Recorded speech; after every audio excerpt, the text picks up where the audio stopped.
కాబట్టి చిత్తమైతే మరి వచ్చే సంవత్సరంలో ఇలాగే ఉపవాసాలతో గడపాలని ఆశ ఉంది. ప్రార్థన చేయండి. సంవత్సరం అంతటిలో కూడా పలుమార్లు మరి 12 నెలలు కూడా పెట్టాలని ఆశ ఉంది. మీకుందా ఆశ? ఏమండి, నిజంగా కలిగి ఉందాం. ఎందుకంటే చాలామంది ఉపవాసం అంటే భయపడతారు. ఒక రకంగా ఆత్మీయ జీవితాన్ని బాగు చేసేది ఉపవాసం, రెండవదిగా శరీర ఆరోగ్యాన్ని కూడా బాగు చేసేది ఉపవాసం. శరీర ఆరోగ్యం కూడా బాగుపడద్దండి. నిజంగా నేను ఒక సాక్ష్యం చెప్పనా? మరి నా కాల్ ఆపరేషన్కి వెళ్ళక ముందు, అసలు కాల్కి ఆపరేషన్కి వెళ్తానని అనుకోలేదు. అయితే అది ట్రై చేశారు, అది ఇన్సూరెన్స్ ద్వారా ట్రై చేశారు, ఆగిపోయింది. ఇంక రాదని చెప్పేశారు.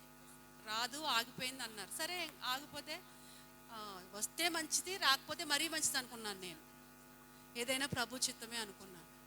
కాబట్టి మరి ఉపవాస ప్రార్థనలు ఆగిపోయిన తర్వాత మా అత్తయ్య గారు కార్యక్రమం అంతా అయిపోయిన తర్వాత 7 రోజులు ఉపవాస ప్రార్థనలు పెట్టాం. మీరు కూడా కొంతమంది పాలు పంపులు పొందారు 7 రోజులు కూడా. అయితే 7 రోజులు ప్రార్థన ముగింపు అయింది. 7వ రోజునే అనుకుంటా, 7వ రోజున 8వ రోజునో మరి ఇన్సూరెన్స్ శాంక్షన్ అయింది అని ఉపవాసం పూర్తి చేసాం.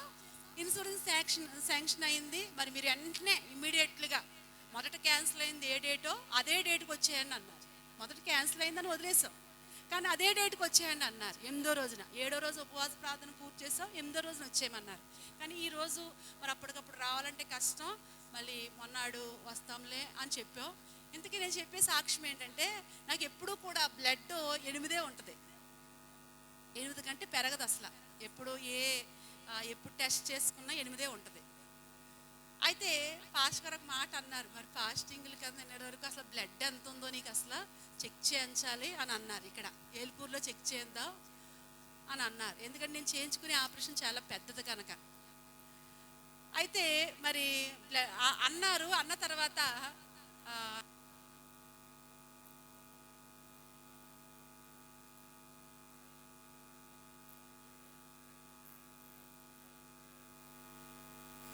నువ్వేమో టెన్షన్ పడిపోతావేమో అంటే, నేనేం టెన్షన్ పడినండి అన్నా సరే వద్దు, సరే అక్కడే అవసరమైతే నాది O-, అది అసలు ఎక్కువ దొరకదు. మరి అది O- బ్లడ్ త్వరగా దొరకదు. 1000 మందిలో ఒకళ్ళకో అలా ఉంటుంది, చాలా అరుదుగా ఉంటుంది. కాబట్టి మరి సర్లే అక్కడికి వెళ్ళిన తర్వాత చూద్దాంలే, వాళ్ళే ఏదో ఒకటి చేస్తారులే, ఇక్కడ మాత్రం వద్దు, బ్లడ్ టెస్ట్ వద్దు అని మరి ఆపేసి వెళ్ళిపోయాం. అయితే అక్కడ బ్లడ్ టెస్ట్ చేసినప్పుడు ఏమండి 11 గ్రాములు వచ్చింది. దేవుని స్తోత్రం. ఏమండి 11 గ్రాములు బ్లడ్ అంటే టెస్ట్, ఇన్సూరెన్స్ మళ్ళీ టెస్ట్లు వేయి మాకు ఇచ్చేవారు కాదు. కానీ బ్లడ్ ఎంత ఉంది, ఇదో ఆరాటం, బ్లడ్ ఎంత ఉందని బ్లడ్ టెస్ట్లన్నీ చేసిన తర్వాత ఏ టెస్ట్ గురించి అడగలేదు, కానీ బ్లడ్ టెస్ట్ గురించి అడిగినప్పుడు ఆ సిస్టర్ చూసి చెప్తానమ్మా అని వెళ్ళి చూసి మరి వచ్చి చెప్పింది 11 గ్రాములు ఉందమ్మా అని చెప్పింది. దేవుని స్తోత్రం. కాబట్టి బ్లడ్ ఎక్కించుకోని అవసరం లేకుండా దేవుడు ఎంతో సహాయం చేశాడు. మరి ఉపవాసం ఉన్నంత మాత్రాన నాకు బ్లడ్ తగ్గలేదు, కానీ పెరిగింది. దేవుని స్తోత్రం, హల్లెలూయా. కాబట్టి మనకి ఇమ్యూనిటీ పవర్ ఉపవాసం ద్వారా ఏమవుతుంది, ఇమ్యూనిటీ పవర్ పెరిగిపోతూ ఉంటుంది. దేవుని స్తోత్రం. కాబట్టి ఉపవాసం ఉంటే అనారోగ్యం వస్తుంది అనే ఆలోచన తీసివేసుకోండి. ఎందుకంటే రోజంతా ఉండట్లేదు కదా 3 గంటల వరకు. కాబట్టి అవకాశం ఉన్నట్టు వారు సాధ్యమైనంత వరకు ఏమండి దేవుని చిత్తమైతే వచ్చే సంవత్సరం అంతా కూడా అలా ఉపవాస ప్రార్థనలో కొనసాగుదాం. మన కుటుంబాలు రక్షింపబడాలి. సమయం గతించిపోతుంది. ఏమండి వచ్చుచున్నవాడు ఆలస్యం చేయక త్వరగా రాబోతున్నాడంట. కాబట్టి ఆయన రాకడకి మన కుటుంబాలన్నీ కూడా ప్రభువు కొరకు మనం సిద్ధపడి మన కుటుంబాలను ఏం చేసుకోవాలి, సిద్ధపరచాలి. అపవాదికి సిగ్గు తెచ్చే కుటుంబాలుగా, అపవాదికి మరి సిగ్గు తెచ్చే వారికి ఉండాలి. అపవాదిని మన కాళ్ళ క్రింద ఏం చేయాలి, చితక త్రొక్కాలి. ఆ త్రొక్కాలంటే మన బలము సరిపోదు. కాబట్టి మన కండ బలం కాదు, మనకి ఏ బలం కావాలి మరి?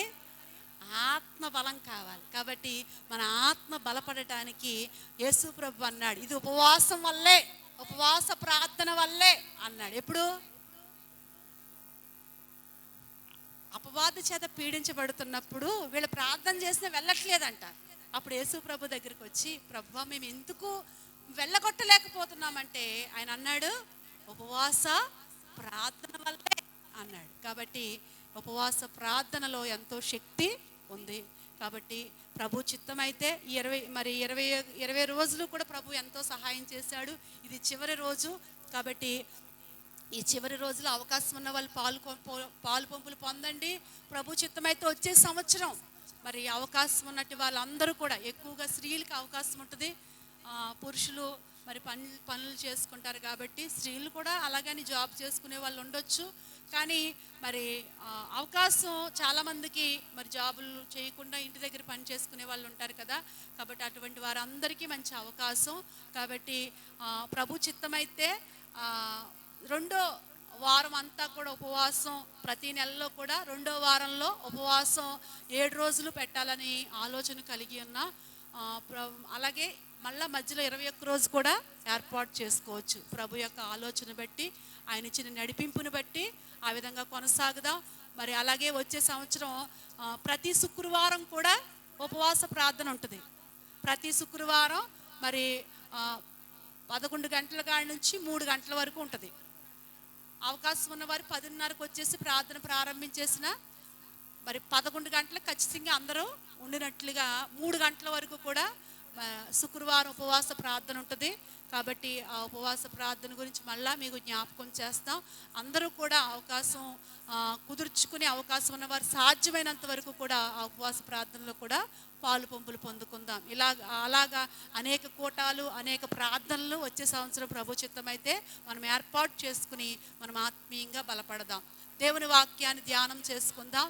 చూడండి, అపోస్తుల కార్యాలు 9వ అధ్యాయము.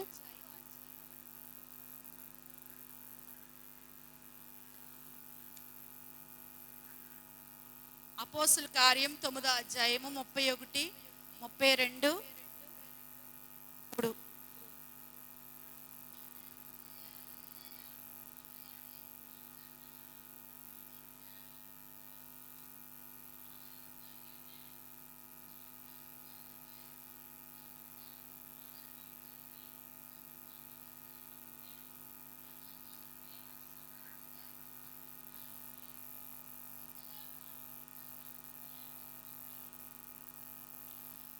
ఒకసారి అగండి.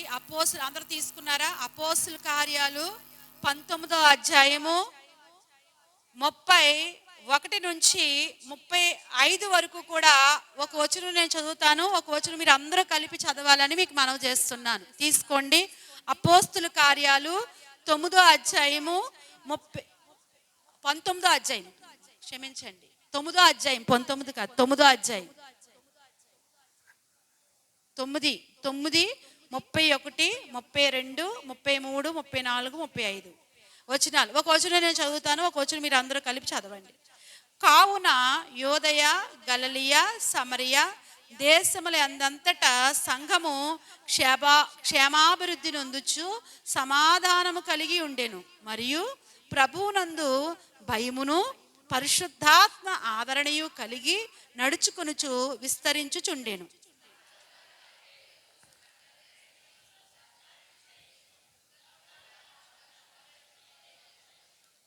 అక్కడ పక్షవాయువు కలిగి 8 ఏండ్ల నుండి మంచము పట్టి ఉండిన ఆయనయా అను ఒక మనుష్యుని చూచి,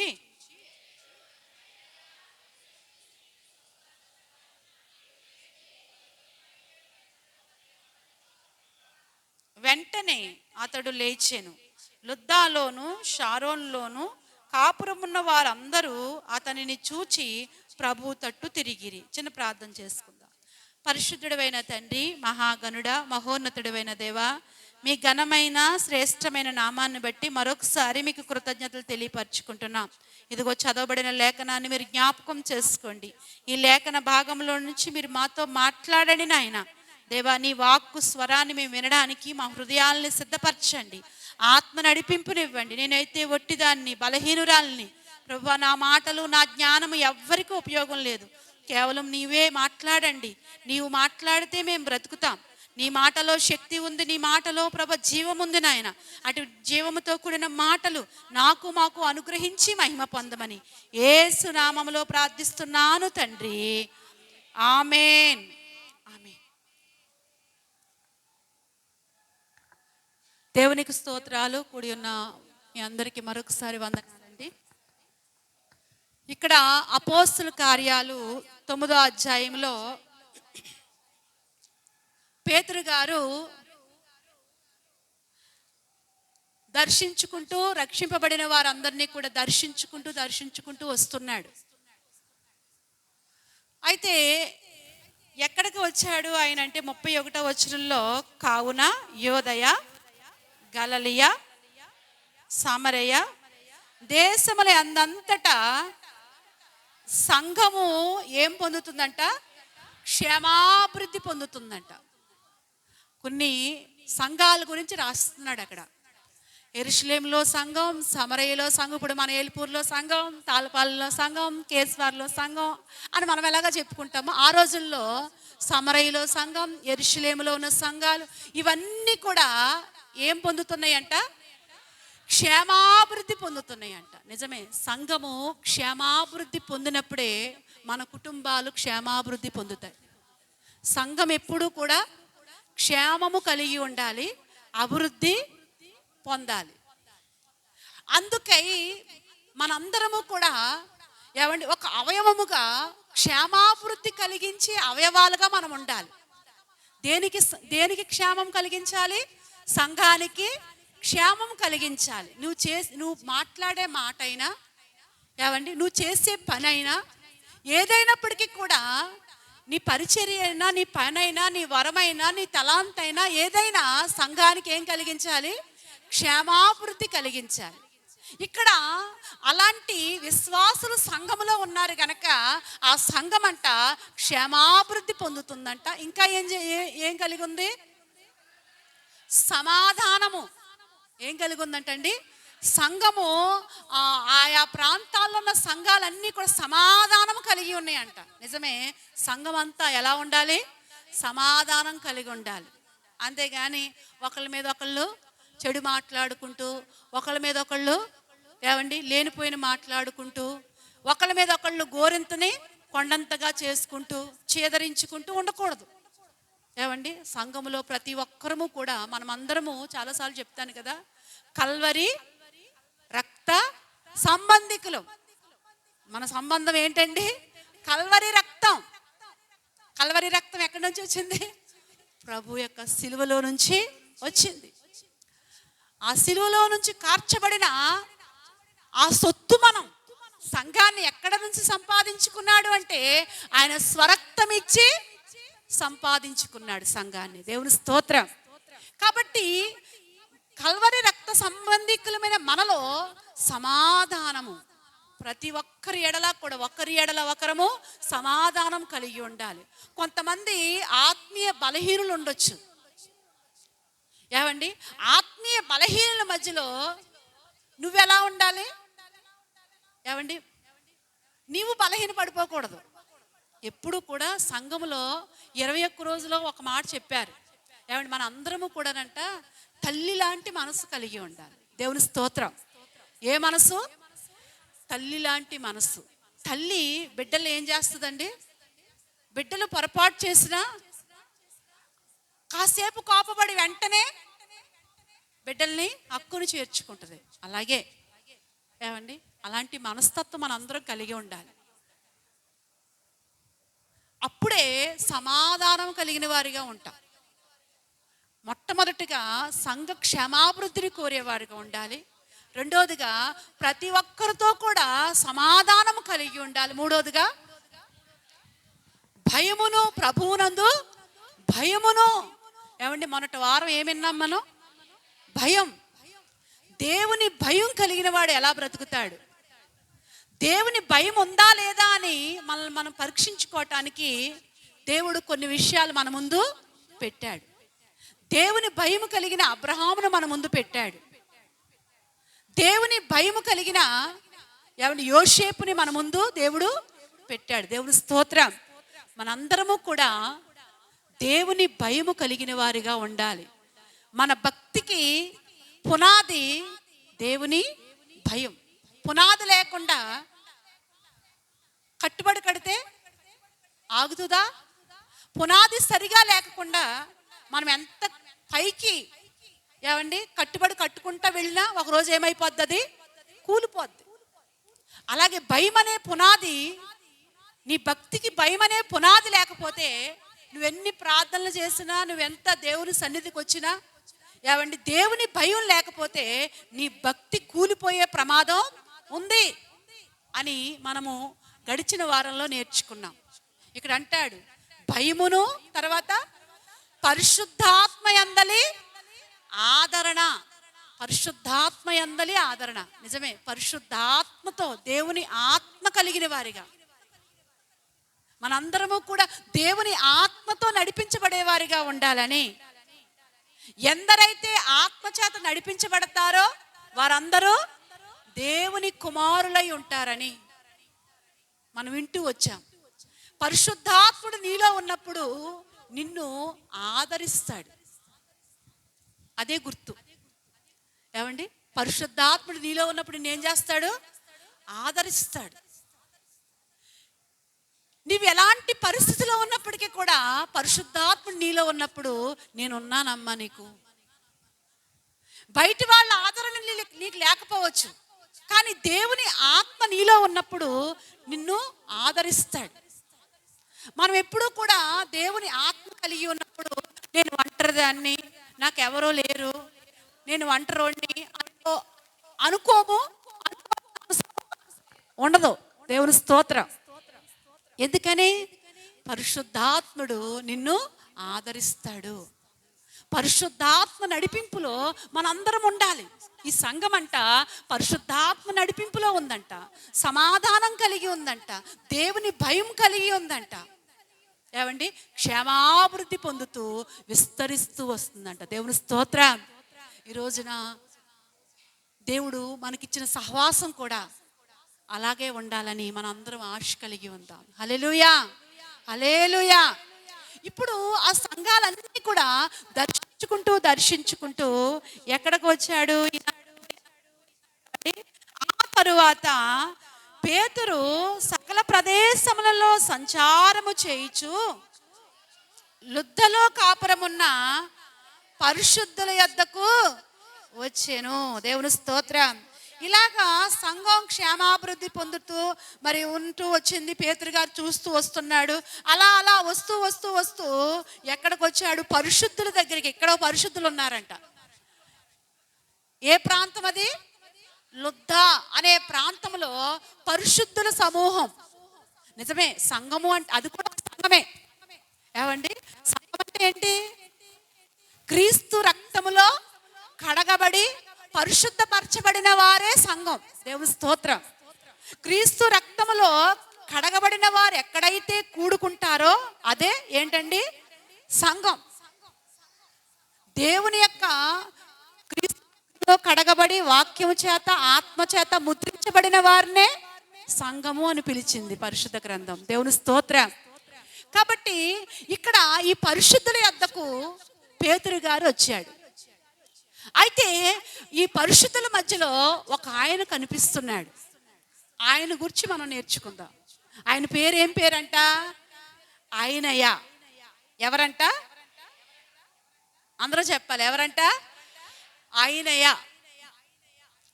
ఈ ఆయనయ్య అనే పేరుకు అర్థం ఏంటంటే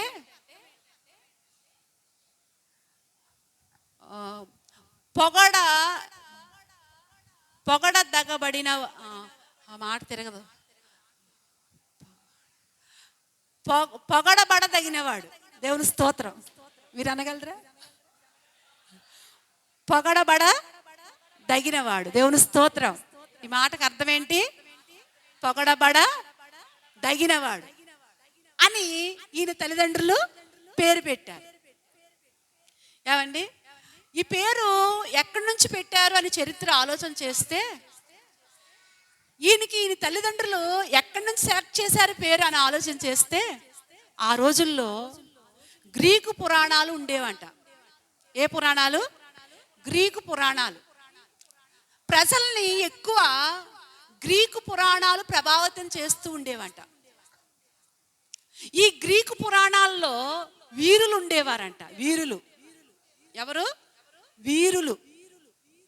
ఆ వీరుల్లో ఒక వీరుడు పేరు ఆయనయ్య. ఏమండి? ఆ వీరుల్లో ఒక వీరుడు పేరు ఏంటంట? ఆయనయ్య. ఇప్పుడు ఆ పేరు తల్లిదండ్రులు, నా కొడుకు ఒక వీరుడుగా ఉండాలి, రాబో జనరేషన్కి ఒక వీరుడుగా ఉండాలి అనే ఆశతో తల్లిదండ్రులు ఆ పేరు ఆయనకి పెట్టారు. దేవుని స్తోత్రం. దేన్ని ప్రభావితం చేసి? గ్రీకు పురాణాలు వారిని ప్రభావితం చేసి తల్లిదండ్రులు పెట్టారు. ఈ రోజున పేర్లు ఏమండి ఎక్కడ చూసి పెడుతున్నారు? ఏమండి ఈ రోజున ప్రభావితం చేసేవి ఏంటి మనుషుల్ని? ఏమండి ఆ రోజున గ్రీకు పురాణాలు, కథలు, మా చిన్నప్పుడు కథల పుస్తకాలు ఉండేవి. ఏమండి కథలు చదివేవాళ్ళు. కథల పుస్తకాలు చదివి కథలు చెప్పుకుంటూ ఉండేవాళ్ళు. ఏమండి కథల పుస్తకాలు ఇవి ప్రభావితం చేస్తూ ఉండేవి. ఇప్పుడు ఏంటి ప్రభావితం చేస్తున్నాయి? ఫేస్బుక్లు. అమ్మా దేనికి ప్రభావితం? ఫేస్బుక్లు, హోమ్ థియేటర్లు. హోమ్ థియేటర్ అంటే ఇంక జిగ్ జిగ్ జిగ్ జిగ్ అంట ఇంక చెవుల్లోకి. ఏమండి లేకపోతే యూట్యూబ్లు ఇంకా వచ్చేసినాయి కదా. మనకు పేర్లు తెలియదు. యవనస్తులను అడిగితే బాగా చెప్తారు పేర్లు. ఏమండి ఇవి ప్రభావితం చేస్తున్నాయి. ఆడవాళ్ళకైతే సినిమాలు, సీరియళ్ళు చేయట్లేదా ప్రభావితం? ఏమండి సీరియల్ను ప్రభావితం ఏమీ తెలదు మాకు అన్నట్టుగా చూస్తున్నారు కొంతమంది. ఏమండి సీరియల్ను ప్రభావితం చేసేస్తున్నాయి కొంతమందికి. చచ్చన్న పోతాం కానీ సీరియల్ మానుకోం. అయితే లేట్ అవుద్దిలే ప్రార్థనకి. ఏమైంది? ఏమండి మీటింగ్స్ పాటలు అవుతాయి. అంతకన్నా ఏమవుద్ది? ముందర తర్వాత భాగం చూడాలి. ఏం తర్వాత భాగం? అక్కడ ఏదో కన్నీళ్ళు పెట్టి చదువుతాడు తర్వాత భాగానికి. ఏమండి ఇంక కుదురుండదన్నమాట. ఆ టైంలో కరెంటు పోయిందా ఇంక సింధులేసి ఇవ్వాలి. ఏమండి ప్రభావితం అయిపోయారు మనుషులు. దేనికి ప్రభావితం అయిపోయారు? సినిమాకి, సీరియల్స్కి, ఫేస్బుక్కి, యూట్యూబ్కి, ఇన్స్టాగ్రామ్ అంటే ఇవన్నీ రాని మనకెందుకులే, వద్దులే. ఏమండి ఇలాంటి వాటిలన్నిటికీ కూడా ఏమైపోయారండి? ప్రభావితం అయిపోయారు. ఇంక వాటిల్లో పేర్లే సెలెక్ట్ చేస్తున్నారు ఇప్పుడు. ఏమండి కానీ ఆ రోజున అలాంటి దాంట్లో కాదు. కానీ ఏమండి గ్రీకు పురాణాల్లో నుంచి అంట పేరు సెలెక్ట్ చేశారు. అంటే చాలా మంచి పేరు. నిజమే, చాలామందికి మంచి పేరు పెట్టుకోవడం తప్పు కాదు. మంచి పేరే పెట్టుకోవాలి. ఏమంటే చాలామందికి కొన్ని పేర్లు ఉంటాయి. పెంటమ్మ, పెంటయ్య ఇలాంటి పేర్లు బాగోవు కదా. మంచి పేరే ఉండాలి. కానీ పేరు మంచిదే ఉండాలి. కానీ పేరుకు తగిన జీవితం ఉంటే ఆ పేరుకి సార్థకం. దేవుని స్తోత్రం. కొంతమంది ఏమండి శాంతమ్మ అని ఉంటుంది పేరు. శాంతం ఉంటుందా? బాబోయ్ ఈవిడ వచ్చేస్తుంది, ఏ కూడా పెడద్దు. పేరు మాత్రం శాంతమ్మే. నా పెళ్ళైన కొత్తలో కాకినాడ మీటింగ్కి వెళ్ళేవాళ్ళం. మీటింగ్స్కి 3 సంవత్సరాలు 4 వరుసగా వెళ్ళాం. అప్పట్లో ఇంత సౌకర్యాలు ఉండేవి కాదు. ఇప్పుడంటే ఎక్కడికక్కడ సౌకర్యాలు వచ్చేసాయి. ఒక బాత్రూమ్కి 500 మంది ఉండేవారు. దాన్ని బట్టి లెక్కేయండి. ఏమండి స్నానం చెయ్యాలన్నా చాలా కష్టమయ్యేది. ఆ టైంలో అక్కడ టెంట్లో పడుకోవడానికి ప్లేస్ ఇచ్చేవారు. వాళ్ళు ముందు వచ్చి ప్లేస్లో ఆవరిస్తూ ఉండేవారు. ఒక ఆ సంఘటన నేను మర్చిపోను. ఆవిడ పేరు శాంతమ్మ అంట. శాంతమ్మ శాంతమ్మ అని పిలుస్తున్నారు, కానీ ఆవిడ ప్లేస్ అంట ఎవరో కొంచెం ఆవరించారంట, కొద్దిగా వచ్చిందంట ప్లేస్. అదిగో మేము ఎప్పుడో వచ్చాం తెల్లారగట్ల వచ్చి వేసుకున్నాం ఇక్కడ శాప, ఇది మా ప్లేసు. నిజంగా ఆవిడ కేకలేసిందండి. అప్పటికి రక్షింపబడిన కొత్త నాకు, అమ్మో ఇంతంత అరుపులు అరుతారా. పేరేంటి? శాంతమ్మ. కానీ ఏం లేదు, కొంతమంది సొలోమోన్ అని పెట్టుకుంటారు పేరు. ఏమండి, కొంచెం కూడా జ్ఞానం ఉండదు. సొలోమోన్ అంటే ఎంత జ్ఞానవంతుడు, అంత అవసరం లేదు. కానీ ఆ పేరుకు తగ్గట్టు కొంచెమైనా జ్ఞానం కలిగి ఉంటే ఆ పేరుకి ఏముంటుంది? బైబిల్లో సామెతల్లో అనుకుంటా అంటాడు, ఐశ్వర్యము కంటే, ఏమండి, ఐశ్వర్యము కంటే మంచి పేరు అంట. మంచి పేరు అంటే ఏ పేరు? ఏమండి, సొలోమోను, లేకపోతే ఎస్తేరు, రూత్, ఈ పేర్లు కాదు. మంచి పేరు అంటే ఈ పేరు గురించి చెప్పట్లేదు అక్కడ. మంచి పేరు అంటే దేని గురించి చెప్తున్నాడు అక్కడ? ఏమండి,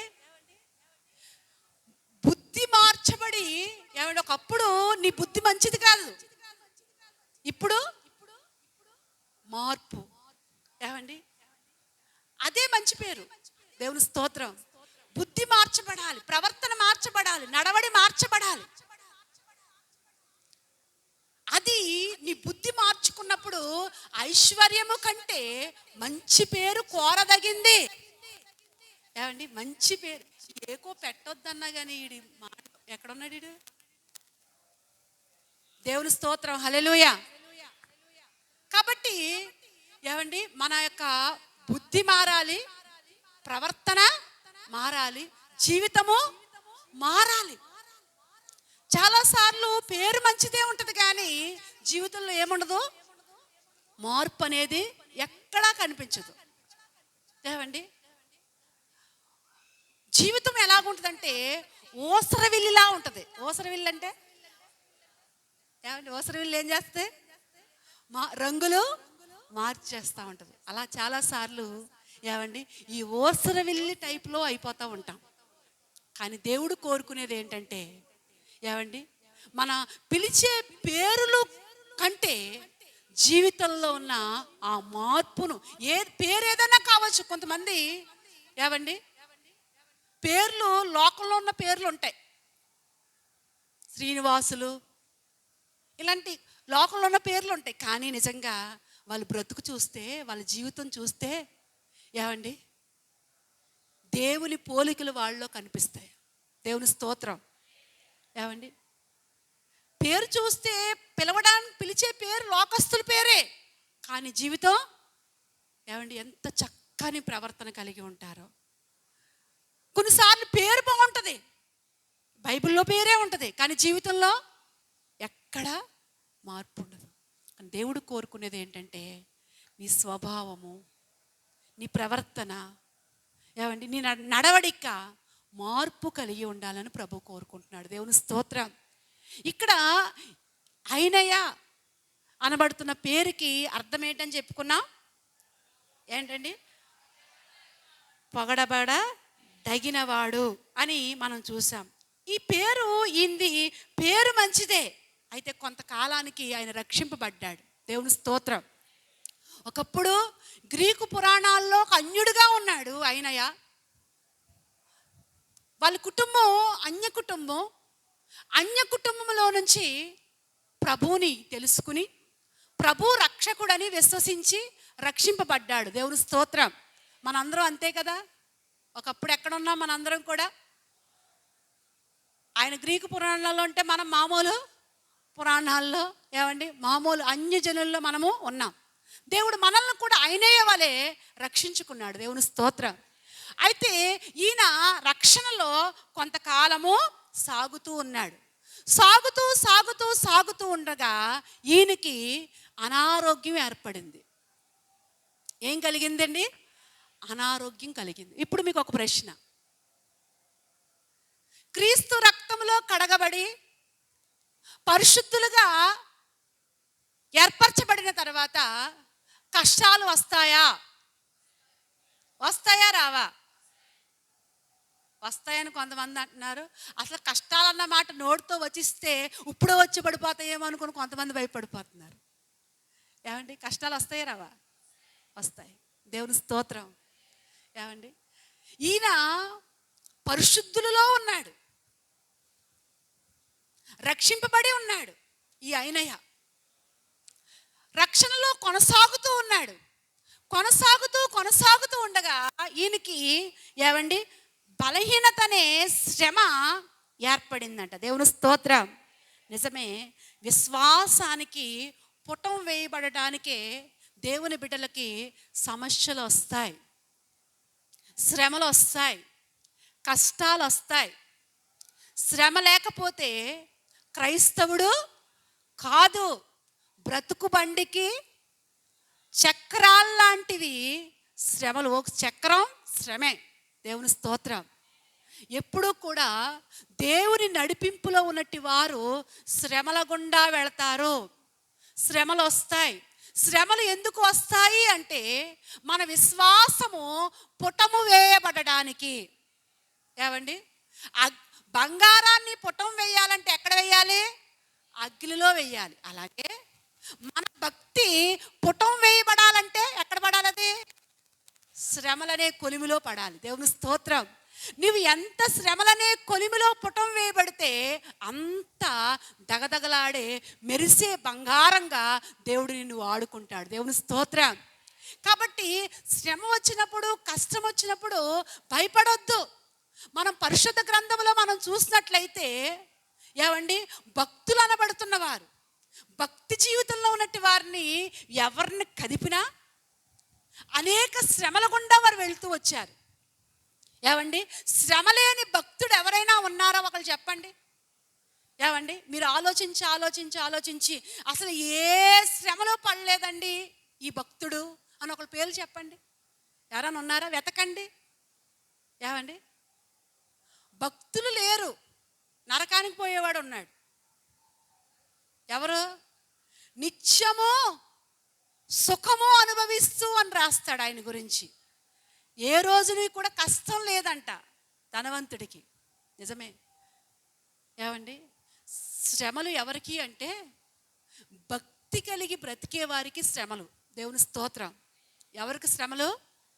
భక్తి కలిగి బ్రతికే వారికి శ్రమలకు దేవుడు అనుమతిస్తాడు. బైబిల్లో ఒక మాట అంటాడు, శ్రమ కలిగినప్పుడు ఏదో ఒక వింత సంభవించిందని ఆశ్చర్యపడొద్దు. శ్రమ రాకపోతే ఆశ్చర్యపడు. దేవుని స్తోత్రం. ఒక ఆయన అంట, జాన్ బోంకే అనే ఆయన గురించి ఒక ఆయన చెప్తున్నాడు. ఏమనంటే, ఆయన అంట సువార్త ప్రకటించే ఒక మిషనరీ. ఆయనంట ప్రతిరోజు కూడా ఏదో రకంగా శ్రమ వస్తూనే ఉండేదంట. సువార్త ప్రకటిస్తూ ఉండేవాడంట. అనేకులు తిడుతూ, లేకపోతే ఎవరో ఏదో విమర్శిస్తూ, ఇలాగా ప్రతిరోజు కూడా శ్రమల గుండా వెళుతూనే ఉండేవాడంట. ఒక రోజంట ఏ శ్రమ రాలేదంట. ఆయన మోకాళ్ళుంచంట ప్రార్థన చేస్తున్నాడంట, ప్రభువా నువ్వు నన్ను విడిచిపెట్టేశావా? నాకు ఈరోజు ఏ శ్రమ లేదేంటి? నువ్వు నన్ను విడిచిపెట్టేశావా అని మోకాళ్ళ మీద ఉండి ప్రార్థన చేస్తున్నాడంట. ఒక పొలంలో మోకాళ్ళ మీద చేతులు పైకెత్తి ప్రార్థన చేస్తున్నాడంట. ప్రభు నాకు ఏ శ్రమ లేదేంటి, నన్ను విడిచిపెట్టేశావా అని ప్రార్థన చేస్తుంటుంటే ఈ లోపల ఆ పొలం గల ఆయనంట ఒక రాయి బెడ్డ తీసుకుని ఈపు మీద కొట్టి, నా పొలమే దొరికిందా నీకు ప్రార్థన చేయడానికి అని ఈపు మీద రాయి బెడ్డ వేయగానే, దేవా స్తోత్రం, నువ్వు నాతోనే. దేవుని స్తోత్రం. హల్లెలూయా. నువ్వు ఎక్కడున్నావు? నాతోనే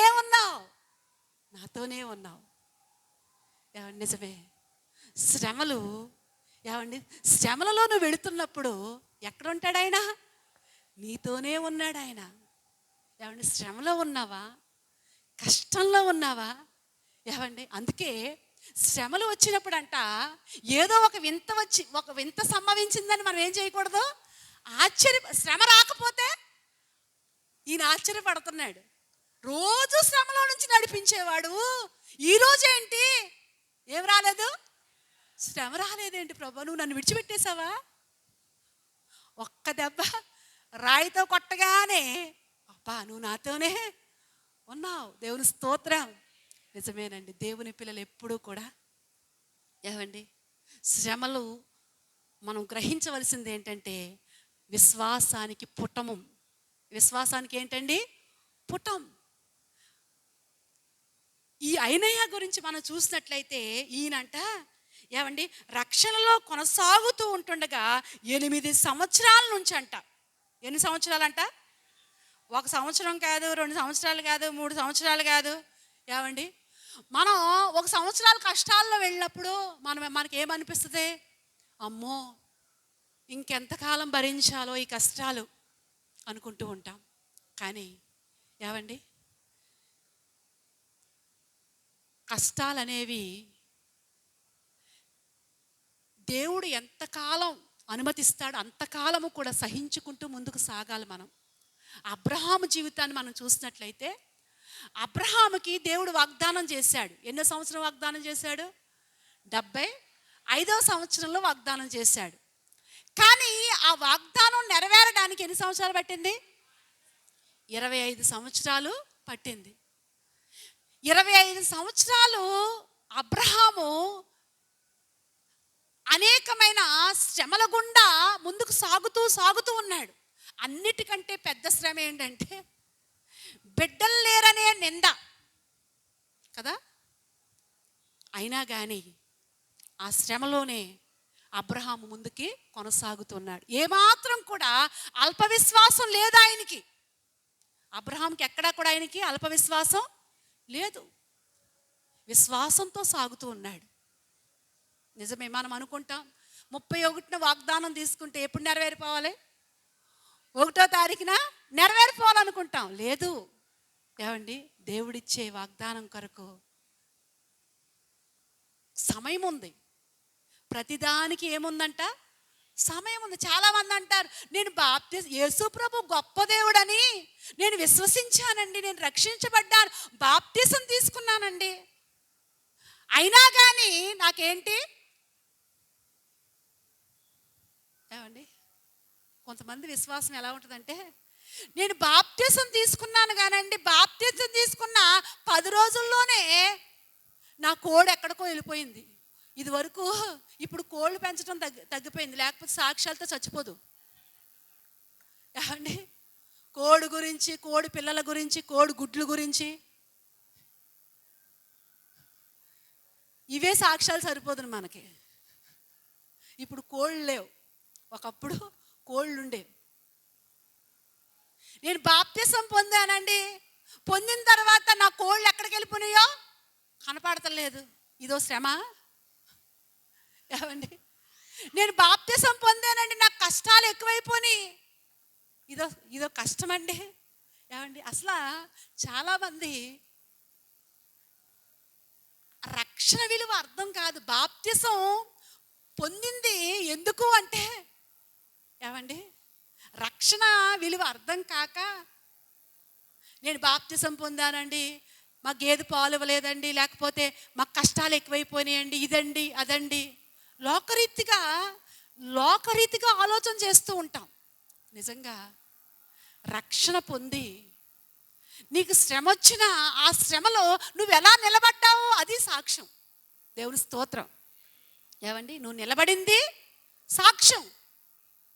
అంతేగాని ఉసూరుమంట నేను బాప్తిసం పొందానండి అయినా కానీ నాకు జబ్బు తగ్గలేదండి అంటే బాప్తిసం పొందింది ఎందుకు? జబ్బు తగ్గిపోవాలని కాదు. బాప్తిసం జబ్బు తగ్గడానికో, లేకపోతే గేదె పాలు ఇవ్వడానికో, తప్పిపోయిన కోడి దొరకడానికో కాదు.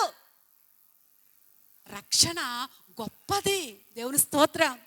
రక్షణ విలువ చాలా మందికి అర్థం కాదు. రక్షణ విలువ అర్థం కాకపోవటం వల్ల వారి ఆలోచనలన్నీ ఎక్కడ ఉంటున్నాయి? భూ సంబంధమైన వాటి మీదే ఉంటున్నాయి, భూ సంబంధమైన వాటి మీదే ఉంటున్నాయి. కానీ ఈ ఐనయా చూసినట్లయితే, ఏవండి, ఈ ఐనయా గురించి చూసినట్లయితే 8 సంవత్సరాలంట. ఈ 8 సంవత్సరాల్లో ఏవండి ఎప్పుడూ కూడా ఆయన విశ్వాసంలో బలహీనుడు అవ్వలేదు. దేవుని స్తోత్రం. ఒక్కరోజు కూడా ఆయన విశ్వాసం ఏమవ్వలేదు, బలహీనుడు అవ్వలేదు. మా అమ్మగారు 18 సంవత్సరాలు మంచం మీద ఉన్నారు. ఏవండి ఒక్కరోజు కూడా విశ్వాసంలో బలహీనురాలు అవ్వలేదు. దేవుని స్తోత్రం.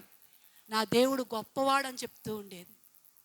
నా బాధ అంతా మా ఆయన ఒకసారి ప్రకాష్ గారు వెళ్ళారు, ఎప్పుడొచ్చినా వెళ్ళేవారు, ఎప్పుడొచ్చినా మా అమ్మగారి దగ్గరికి చూడడానికి వెళ్ళేవారు. అప్పుడు ఒకసారి ఏడుస్తుంది ఆయన చూసి.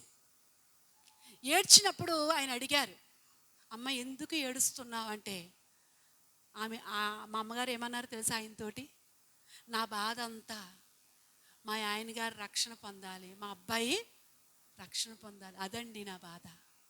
దేవుని స్తోత్రం. ఏమని వారు రక్షణ పొందాలి. మంచం మీదే ఉంది ఉండటానికి, కానీ ఆశ ఏంటి, నా భర్త నా బిడ్డ రక్షణ పొందాలి. మా అమ్మాయి గురించి నాకు ఆలోచన లేదు. ఏమండి నా గురించి ఎప్పుడు కూడా ఆమె ఆలోచించేది కాదు, ఎందుకంటే నేను దేవుని చేతుల్లో ఉన్నానని. దేవుని స్తోత్రం.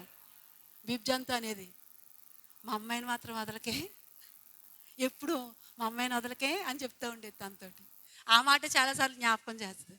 ఆ రోజు నాకు అమ్మ జక్క చెప్పిందండి, అందుకనే మిమ్మల్ని నేను వదలనంటది. దేవుని స్తోత్రం.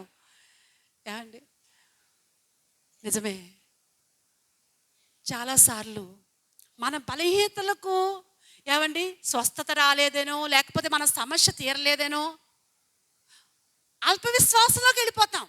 కానీ ఆయన అలాంటి వాడు కాదు. అనేకుల ఎదుట ఒక సాక్షిగా ఉన్నాడు.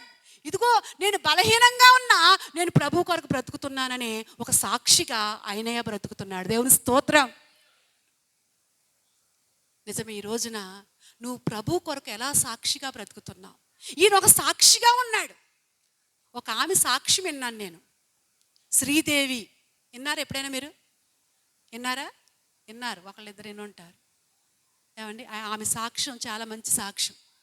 బ్రాహ్మలు, ఏమండి బ్రాహ్మల కుటుంబంలో నుంచి వచ్చిన ఆమె. ఆమె గురించి చెప్తుండగా నేను విన్నాను. ఏమండి బాపట్ల వాళ్ళది, గుంటూరు దగ్గర బాపట్ల. ఆమె వాళ్ళ నాన్నగారు ప్రొఫెసర్, కాలేజీలో ప్రొఫెసర్. కరుణామయుడు సినిమా చూసి ఆమె ఆ అమ్మాయి శ్రీదేవి అన్న అమ్మాయి రక్షించబడ్డారు. ఏం చూసి? కరుణామయుడు సినిమా చూసి రక్షించబడ్డారు వాళ్ళిద్దరూ కూడా. ఈ శ్రీదేవి అనే అమ్మాయికి ఇక్కడ వరకే ఇక్కడ నుంచి ఏం పని చేయదు. ఇక్కడ నుంచి ఈ తలకాయ ఒకటే పనిచేస్తుంది, ఇవన్నీ కూడా ఏమీ పనిచేయవు. ఇవి అవయవాలన్నీ చచ్చుబడిపోయినాయి. అయితే ఈ ప్రొఫెసర్ వాళ్ళ నాన్నగారు ఈమె రక్షించబడ్డారు. రక్షించబడిన తర్వాత పరిచర్య అంతా వాళ్ళ అమ్మ అన్నయ్య ఉన్నారు, కానీ వాళ్ళు పట్టించుకునేవారు కాదు. ఈ పాపని వాళ్ళ నాన్నగారే చూసుకునేవారు. సేవలన్నీ కూడా వాళ్ళ నాన్నగారే చేసేవారు. అయితే రక్షింపబడిన తర్వాత వాళ్ళ నాన్నగారు కొన్ని రోజులకి చనిపోయారు. తల్లి అన్నయ్య ఈమెను వదిలిపెట్టేశారు. అయితే వాళ్ళ నాన్నగారు ఏమండి బ్రతుకుండగానే ఆమెకి ఇంత డబ్బని బ్యాంకులో కట్టేశారు. ఈమెకి ఇంత డబ్బని బ్యాంకులో కట్టేశారు. అయితే ఈమెకంట, ఈ శ్రీదేవి అనబడుతున్న బిడ్డకంట, నేను సువార్త చెప్పాలి. ఏం చేయాలి? సువార్త, నా ప్రభు గురించి చెప్పాలి. నేను రక్షించబడ్డాను, నేను పరలోక రాజ్యం వెళతాను. అయ్యో ఎంతోమంది నరకానికి వెళ్ళిపోతున్నారు, తెలియక యేసు ప్రభువుని గురించి తెలియక ఎంతోమంది నాశనానికి వెళ్ళిపోతున్నారు, ఎంతోమంది కాలు జారే స్థలంలో ఉన్నారు. కాబట్టి నా ప్రభువుని గురించి నేను సువార్త ప్రకటించాలి అని ఆశ. ఎవరికే? ఆరోగ్యం ఉందా? లేదు. తలకాయ ఒకటే పనిచేస్తుంది, మాట్లాడద్ది, చూస్తుంది, వినికిడి ఉంది, అన్నీ ఉన్నాయి, కానీ ఇక్కడ నుంచి పనిచేయదు. అయితే ఆమెకు ఆశ కలిగిందంట. ఆశ కలిగినప్పుడు వెంటనే ఏమండి ఆలోచన చేసింది. ఆలోచన చేసి ఏమండి ఒక రిక్షా ఉంటుంది కదా, ఏమండి తోపుడు రిక్షా. తోపుడు రిక్షా మాట్లాడుకుని వారానికి ఒక రోజు అంట, వారానికి ఒక రోజు ఆ తోపుడు రిక్షాలో కూర్చోబెట్టుకుని ఒక వారం కాలేజీ కాడ ఏమండి ఒక దుప్పటేసి ఒక పల్చని పరుపేసి ఇన్ని సువార్త పత్రికలు పెట్టుకునేదంట. సువార్త పత్రికలు పట్టుకెళ్ళి ఒక ఆయన మాట్లాడుకు తోపుడు రిక్షాతో మోసుకుని రిక్షా ఆయనకి ఇంతని జీతం ఇచ్చేదంట. ఇచ్చి ఏమండి ఆ తోపుడు రిక్షా మీద కూర్చోబెట్టుకుని ఆ రిక్షా ఆయన లాక్కెళ్ళి ధర్మాస్పటల్ ఉంటాయి కదా, ఆ ధర్మాస్పటల్ ముందు ఒక వారం, ఏమండి కాలేజీ ముందు ఒక వారం కూర్చోబెడితే ఆమె ఏమండి పత్రికలంట ఆ పెట్టితో తెచ్చుకున్న పత్రికలు చెయ్యి కదలదు, కాలు కదలదు, ఏమండి చెప్పేదంట. బాబు కాలేజీలోనంట అనుకునేవారంట అడుక్కుంటుందేమో అని డబ్బులు విసిరేవారంట. ఆమె అనేదంట, నేను అడుక్కునేదాన్ని కాదండి, బాబు నేను అడుక్కుంటాకు రాలేదు, అమ్మా నేను అడుక్కుంటాకు రాలేదు, యేసు ప్రభు గొప్ప దేవుడు అని చెప్పడానికి వచ్చాను. తీసుకో పత్రిక, అవి తీసుకోండి, ఆ పత్రిక తీసుకోండి, చదవండి అని అంట. ఏమండి నోటి మాటతో చెప్పినప్పుడు ఇష్టమైన వాళ్ళు పత్రిక తీసుకుంటూ ఉండేవారంట. అలాగంట ఏమండి కాలేజీల దగ్గర, ధర్మాస్పటల్ దగ్గర, హాస్పిటల్ దగ్గర ఏమండి వారానికి ఒక చోట అలా కూర్చుని అలా పత్రికలు ఇస్తూ ఉండేదంట. అలా సువార్త చేసి చేసి చేసి ఒకరోజు చనిపోయింది. ఆమె చనిపోయింది. చనిపోయిన తర్వాత ఏమండి ఆ బాపట్ల చుట్టుపక్కల గ్రామాల్లో చదువుకునే పిల్లల్లో యవనస్తుల్లో 25 మంది సేవకులు లేచారంట. దేవుని స్తోత్రం, హల్లెలూయా. ఒక్కసారి అందరం దేవుని స్తోత్రం చెప్తాం, హల్లెలూయా హల్లెలూయా. ఎంతమంది? 25 మంది సేవకులు లేచారంట. వాళ్ళ సాక్ష్యం ఏమండి ఫలానా ఆమె మా కాలేజీ దగ్గర ఏమిచ్చింది? పత్రిక ఇచ్చింది. అప్పుడు మాకు తెలియలేదు, కానీ తర్వాత కాలంలో మేము రక్షించబడ్డాం. రక్షింపబడిన తర్వాత ఇదిగో దేవుడు మమ్మల్ని ఇలా సేవకు పిలిచాడు అని అంటండి. ఆ చుట్టుపక్కల గ్రామాల్లో 25 మంది దేవుని సేవకులు లేపబడటానికి ఆమె కారణమైందంట. దేవుని స్తోత్రం. ఆమె ఎలాంటి ఆమె? బాడీ అంతా పని చేయని స్థితిలో ఉన్న ఆమె. అలాంటి ఆమె అంత ప్రభు కొరకు అలా సాక్షిగా ఉందంటే ఒకసారి ప్రకాష్ గారు చెప్పారు కదా, ఏమండి రేడియోలో చెప్తున్నాడంట ఒక ఆయన, నువ్వు రక్షించబడ్డావు, నువ్వు ఇతరులకు సాక్షిగా ఉన్నావా, నీ ద్వారా ఎవరైనా రక్షణ పొందారా, ఎవరికైనా సువార్త ప్రకటించావా అని చెప్పినప్పుడు పై అంతస్తులో ఉంటాడంట ఆయన. ఆయనకు కూడా ఏమండి పక్షవాతం టైపే, ఏమండి ఒక చెయ్య ఒక కాలు అది పనిచేయదు. పై గదిలో పెట్టారంట ఆయన్ని. ఆయన ఆలోచిస్తున్నాడంట, నాకు చెప్పాలని ఉంది కానీ నేను వెళ్ళలేను, కిందకి వెళ్ళి నేను చెప్పలేను, ఏం చెయ్యాలని ఆలోచన చేసినప్పుడు ఏం చేశాడంట? గుర్తుందా? దేవుని స్తోత్రం. ఏం చేశాడట? స్లిప్స్లు ఆ నోట్స్ పుస్తకంలో కాయింతాలు ఒక చేత్తో చింపుకుని దాని మీదంట ఒక్కొక్క మాట, బైబిల్లోని ఒక్కొక్క మాట రాసంట కిటికీలో నుంచి, పై అంతస్తులో ఉన్న కిటికీలో నుంచి వదులుతూ ఉండేవాడంట.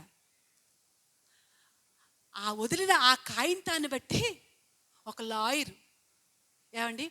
లాయర్ గారు రక్షింపబడి సాక్ష్యం చెప్తున్నాడంట. నువ్వు ఎలా రక్షించబడ్డావు అంటే, ఇదిగో ఏమో పైనుంచి ఒక కాయంతో ఎగురుకుంటా నా దగ్గరికి వచ్చింది. అప్పుడు నేను మనశ్శాంతి లేని స్థితిలో ఉన్నాను. ఏ శాంతి లేదంట? మనశ్శాంతి లేని స్థితిలో నేను బండి మీద వెళ్తుండగా ఆ కాయంతో నన్ను వచ్చి తాకింది ఆ పేపరు. అది చూశాను.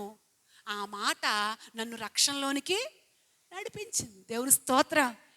మనం అనుకుంటాం మా బాధలే మాకు ఎక్కువైపోయినాయి, నేను ఇంకెవరికి చెప్పను. ఏమండి, నేను ఈ బాధల్లో ఉండి నేను చెప్తే ఎవరింటారు అనుకుంటున్నావా?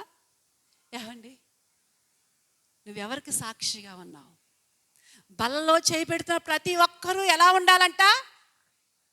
ఏమండి, మనం చదువుతాం కదా, ప్రతి నెలలో ఒక అధ్యాయం చదువుతాం. ఏ అధ్యాయం? కొరింథీయులు రాసిన పత్రికలో 11వ అధ్యాయం చదువుతాం కదా. అక్కడ ఏముంటుంది? మరణ బలలో చేపెట్టిన ప్రతి ఒక్కడు కూడా ఏమని రాయబడుద్ది అక్కడ?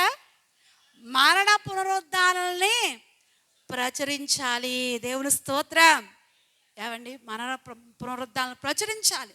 బలలో చేపెట్టిన ప్రతి ఒక్కరూ కూడా ప్రకటించే బాధ్యత ఏమండి మన మీద ఉందని దేవుని వాక్యం సెలవిస్తుంది. దేవుని స్తోత్రం. కాబట్టి నువ్వు దేవుని కొరకు ఏ విధంగా సాక్షిగా ఉన్నావు? ఏమండి, ఏ విధంగా నువ్వు ప్రకటిస్తున్నావు? చూడండి, ఈ అయినయ్య ఒక సాక్షిగా ఉన్నాడు. ఏమిటి? తన బలహీనుడే కానీ ఒక సాక్షిగా ఉన్నాడు. తన బలహీనతలను బట్టి కృంగిపోలేదు, తన బలహీనతలను బట్టి బెంగ పెట్టుకోలేదు, తన బలహీనతలను బట్టి మూల పడలేదు, మూల పడిపోయినట్టుగా లేడు, పరిశుద్ధుల మధ్యలో ఉన్నాడు. దేవుని స్తోత్రం. నిజమే, కీర్తనకారుడు అంటాడు కదా, 27వ అధ్యాయంలో 13వ వచనం చదవండి. 27:13. సజీవుల దేశములో నేను యెహోవా దయను పొందుదును అను నమ్మకము నాకు లేని ఎడల నేనేమవుదును.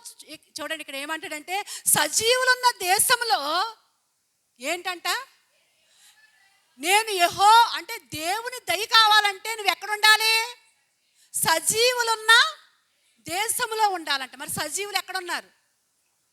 సజీవులు ఏ దేశంలో ఉన్నారు? భారతదేశంలో ఉన్నారా? ఏమండి, సజీవులు ఉన్న దేశం ఏది? ఏమండి, ఒకప్పుడు మనం చచ్చిన వారమే. ఏమండి, ప్రకటన గ్రంథంలో అంటాడు కదా, నాకు ఇది ఉంది, అది ఉంది, అది ఉంది, ఇది ఉంది అనుకుంటున్నావు, కానీ నీవు చచ్చిన వాడవు. ఏమండి, నిజమే. మనం చచ్చిన వారి మధ్యలో ఉండకూడదు. ఎక్కడ ఉండాలి? సజీవుల మధ్యలో ఉండాలి. సజీవులు అంటే రక్షణ పొందిన వారు సజీవులు. ఏమండి, ఒకప్పుడు మనం మృతులమే, కానీ ఇప్పుడు బాప్తిసం ద్వారా దేవుడు మనల్ని ఏం చేశాడు? బ్రతికించాడు. దేవుని స్తోత్రం. నువ్వు ఎక్కడ ఉండాలి అంటే సజీవుల దేశంలో ఉండాలి. సజీవుల మధ్యలో దేవుని దయ పొందుకోవాలంటే ఇక్కడ అంటాడు, సజీవులున్న దేశంలో నేను దేవుని దయ కొరకు పొందుదునన్న నమ్మకము నాకు లేని ఎడల నేనేమవుదును? ఏమండి, సజీవులున్న దేశంలో నాకు నమ్మకం ఉంది, లేకపోతే ఏమవుతాను? నిజమే, నీవు కూడా సజీవులున్న దేశము అంటే సంఘము. సజీవులున్న దేశం ఏదండి? సంఘమే. నీ జీవితం ఎక్కడ ఉండాలంటే సంఘ క్రమములో కొనసాగుతూ ఉండాలి. ఈ అయినయ్య జీవితం ఎక్కడ కొనసాగుతుంది? బలహీనుడే, కానీ సంఘ క్రమములో ఆయన జీవితం కొనసాగుతుంది. ఏమండి, నీ జీవితం కూడా సంఘ సహవాసములో కొనసాగాలి. కొనసాగుతుందా? ఏమండి, కొంతమంది ఉంటారు బల్లారాధనకే కనపడతారు. ఏ ఆరాధన? బల్లారాధనకే కనపడతారు. లేదు. ఏమండి, కొంతమంది ఉంటారు ఈస్టర్కి, లేకపోతే ఏమండి గుడ్ ఫ్రైడేకి, క్రిస్మస్లు. చూడండి, క్రిస్మస్ కనిపించే వాళ్ళు ఎంతమంది ఉంటారో. ఏమండి, వాళ్ళు క్రిస్మస్కే కనపడతారు. మనం అలాంటి క్రైస్తవులుగా కాదు. ఏమండి, పరిశుద్ధుల మధ్యలో మన సహవాసం ఉండాలి. ఏమండి, సజీవులున్న దేశంలో మనము నిరీక్షణ కలిగిన వారిగా ఉండాలి. ఇక్కడ పరిశుద్ధుల మధ్యలో ఈయన ఏం కలిగి ఉన్నాడు అంటే నిరీక్షణ కలిగిన వాడిగా ఉన్నాడు. దేవుని స్తోత్రం. తిమోతికి రాసిన పత్రికలో అంటాడు కదా, 2 తిమోతి 4:20 చదవండి. 2 తిమోతి 4:20. ఎరస్తు ఎక్కడ నిలిచిపోయాడంట? కొరింథీలో నిలిచిపోయాడు.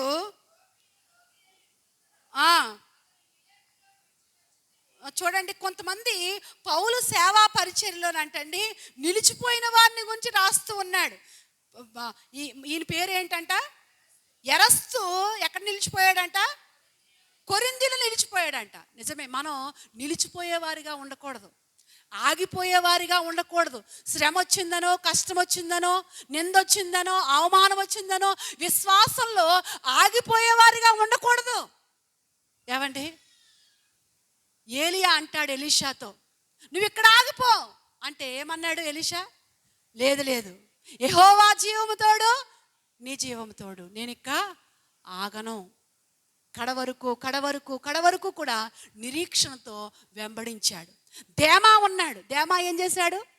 ఇహలోకాన్ని విడిచిపెట్టేసినట్లుగా చూస్తూ ఉన్నాం. నిజమే, కొంతమంది విశ్వాసంలో ఆగిపోయారు, మరికొంతమంది సాగిపోయారు. నీ శ్రమలు, నీ కష్టాలు, నీ ఇబ్బందులు నిన్ను ఆపేవిగా ఉండకూడదు.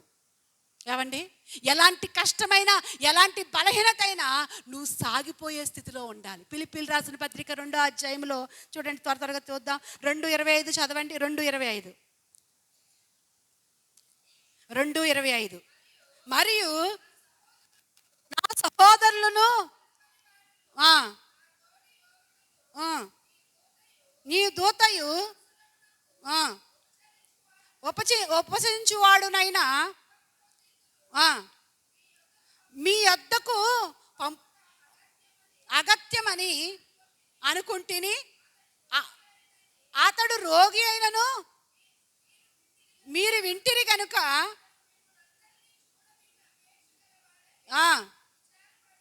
విచారపడుచుండెను.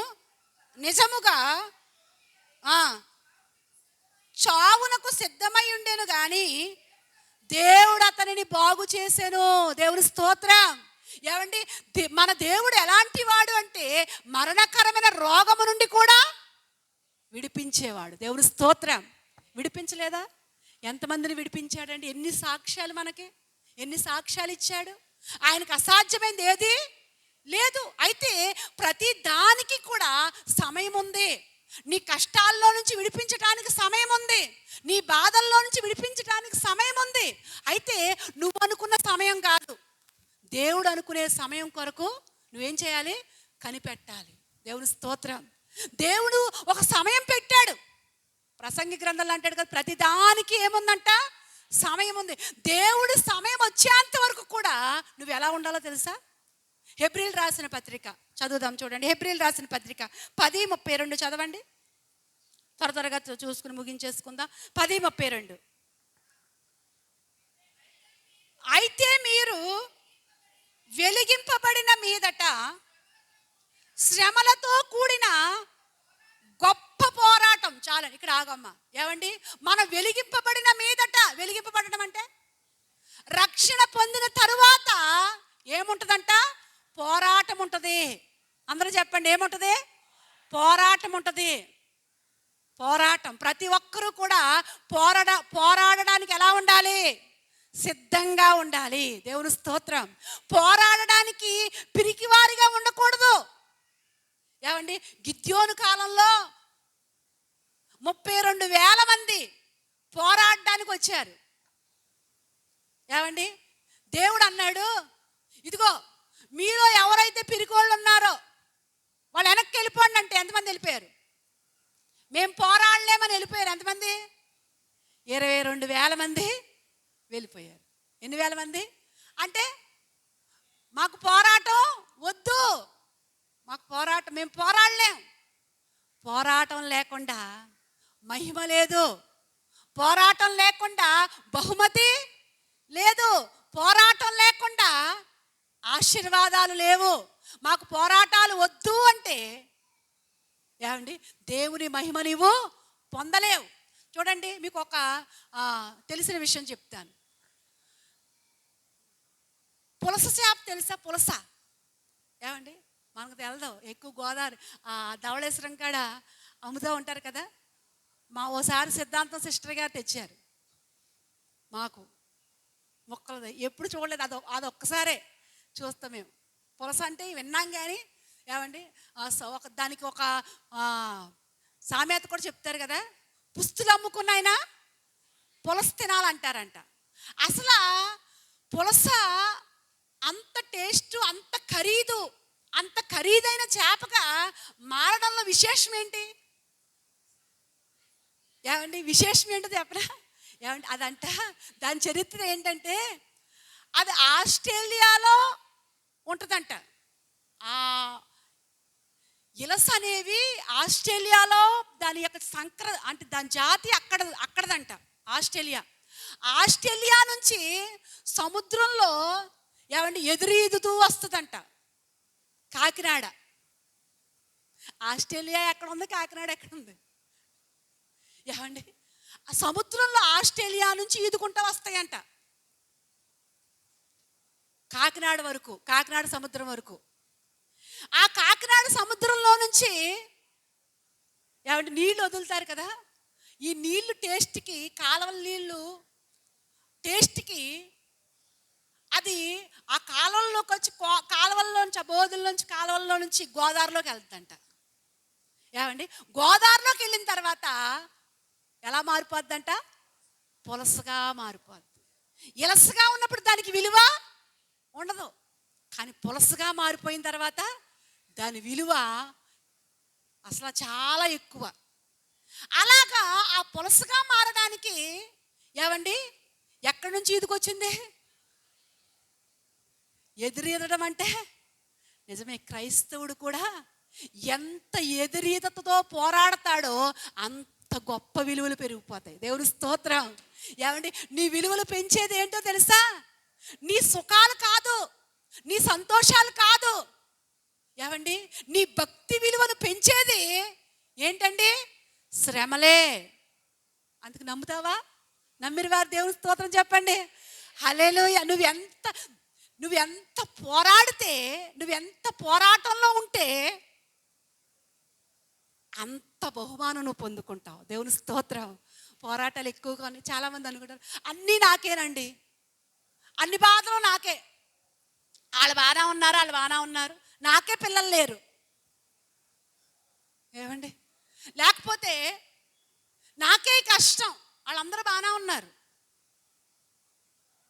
నీకే కష్టం ఎందుకు ఇచ్చాడు? యోబు అనుకోలేదు అలాగా, అందరూ బాగానే ఉన్నారు, ఇదేంటి ప్రభా నాకే అనుకోలేదు. ఆయన ఏమంటాడో తెలుసా? ఇదిగో ఒకప్పుడు నేను శ్రమలు రాకముందు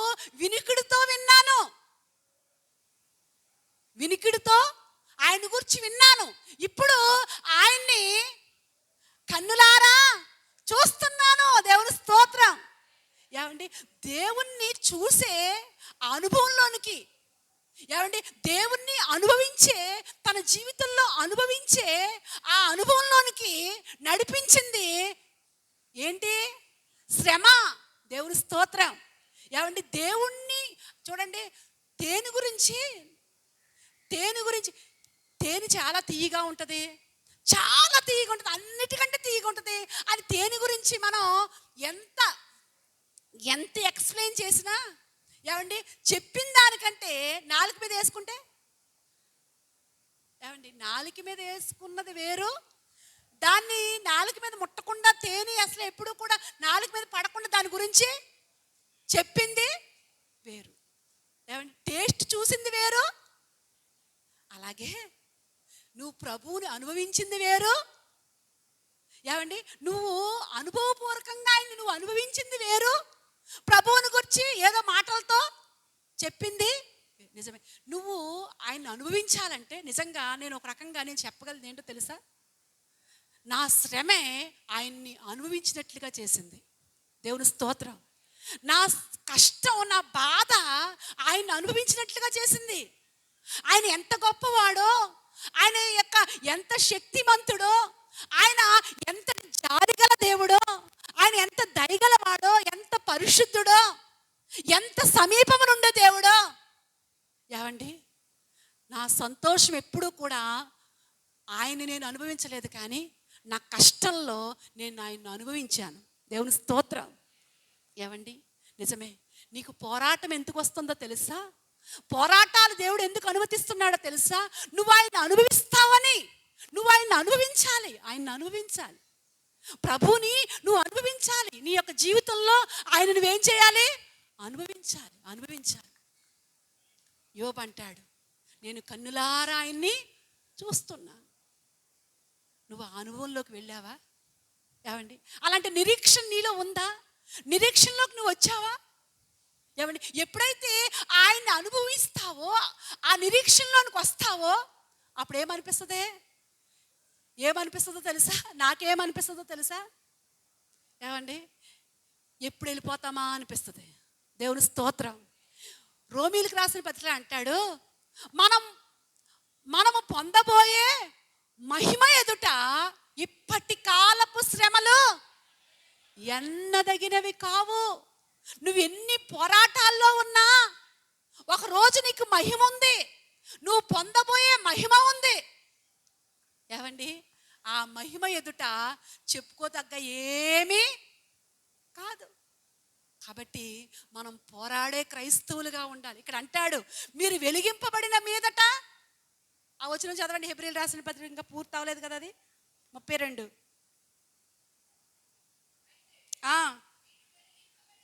వీరు వెలిగింపబడిన మీదట శ్రమలతో కూడిన గొప్ప పోరాటం. ఏ పోరాటం అంట? గొప్ప పోరాటం. పోరాడుతున్నావా మరి? ఏమండి, పోరాడుతున్నామా అండి? పోరాడాలి. గొప్ప, మామూలు పోరాటం కాదంట. ఏమండి, దేవుని ఏర్పాటులో ఉన్న వాళ్ళందరికీ కూడా పోరాటాలు వస్తాయి. మామూలు పోరాటాలు. నిన్ను ఎంత గొప్పగా వాడుకోవాలనుకుంటే అంత గొప్ప పోరాటం పోరాడాలి. దేవుని స్తోత్రం. ఒకసారి చెప్పారు ప్రకాష్ గారు, ఏమండి, దేవుడు వాడుకునే వారినంట రోట్లో వేసి దంచేస్తాడంట. కాబట్టి నిజమే, గొప్ప పోరాటం పోరాడాలి. ఇంకా ఏమంటాడు? సహించిన పూర్వపు దినములను జ్ఞాపకం తెచ్చుకోండి. నిజంగా పూర్వపు దినాల్లో భక్తులు అనబడుతున్న వాళ్ళు ఎన్ని గొప్ప గొప్ప పోరాటాలు పోరాడారండి. ఏమండి, ఇందాక వరకు మనం విన్నాం కదా, యోబు ఎంత గొప్ప పోరాటం పోరాడాడు. ఏమండి, యోసేపు ఎంత పోరాటంలో వెళ్ళాడు, యాకోబు ఎంత పోరాటంలో వెళ్ళాడు. ఏమండి, ఎన్నో పోరాటాలు పోరాడిన అపోస్తులు ఎన్ని పోరాటాల్లో వెళ్ళారు. ఏమండి, వాళ్ళందరినీ కూడా మీరు జ్ఞాపకం చేసుకోండి. ఇంకా ఏమంటాడు? ఒక విధముగా చూస్తే మీరు నిందలను బాధలను అనుభవించుట చేత 10 మందిలో మీరు ఎలాగున్నారు? ఆరట పడితిరి. ఆరట అంటే ఏమండి, 10 మందిలో మీరు ఏమైపోయారు?